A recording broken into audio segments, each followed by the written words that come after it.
ভাই। আমেরিকার 250তম স্বাধীনতা দিবস উপলক্ষে আমাদের বুফে ডিনারের আমন্ত্রণ জানিয়েছিল হোটেল ক্রাউন প্লাজা এয়ারপোর্ট।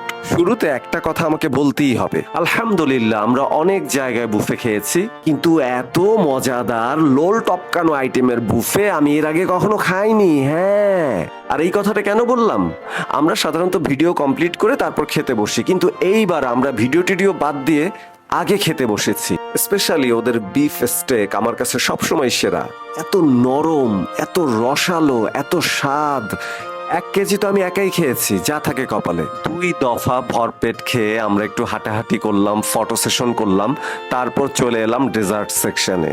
আমি সবকিছুই রয়ে শয়ে অল্প অল্প খেলাম, কিন্তু যেটা খেয়ে আমি তৃপ্তি পেয়েছি সেটা হলো আম দিয়ে আইসক্রিম, ওদের বানানো আইসক্রিম, যেটা খেয়ে সত্যিই অনেক মজা লেগেছে। সবশেষে আমেরিকা ভালো থাকুক আর পৃথিবীর সব দেশকে ভালো থাকতে দিক।